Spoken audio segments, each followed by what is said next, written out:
Communication is the response you get.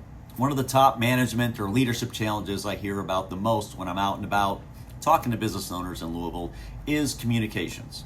Just this morning, I talked with a business owner who mentioned problems with employee miscommunications at least 5 times just in the first few minutes of our conversation. So what is it about communications that are so hard?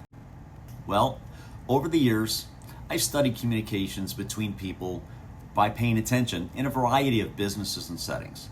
My number one observation is that people don't even pay attention to whether they're actually communicating well or not. And more often than not, they blame the other party for any miscommunication.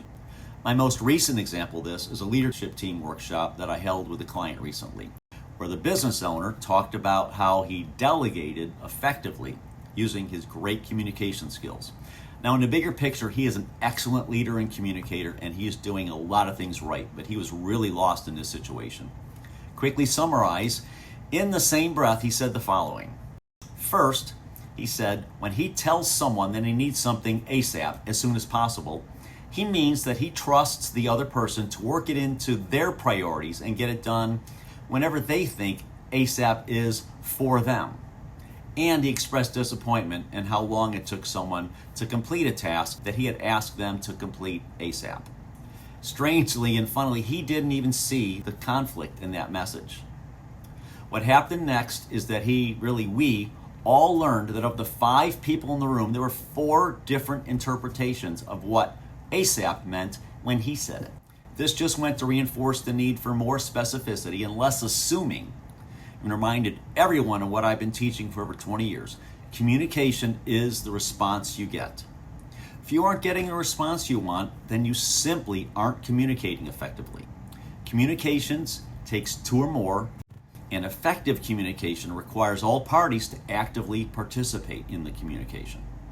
Now, there's 3 primary ways we communicate with each other: body language, tone of voice, and the words we choose. Now, reading body language can range from very easy to very complex. Good news is that most people in most situations are pretty obvious and easy to read, if we simply just pay attention. Now, there's a whole science to this, and it's called neuro-linguistic programming, or NLP, if you want to learn more. Now, the second form of communication is tone of voice, which conveys all sorts of emotions and feelings and levels of urgency and priority. The key, again, is to pay attention and really listen to the tone someone is using for cues to what they're actually trying to communicate. The third form is words, which of course can be tricky, as the words you choose are very important and can convey a lot of different meanings. ASAP, FYI.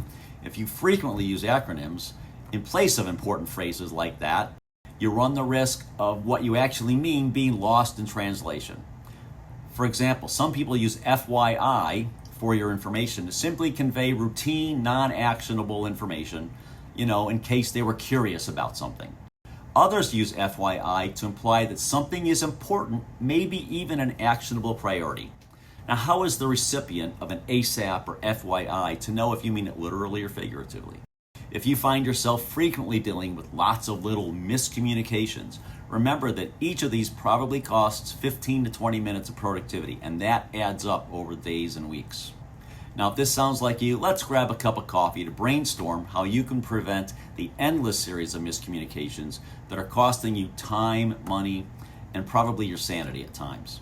Just click on the link in the description to schedule a quick 15, 20-minute chat that we can follow up with later over a cup of coffee.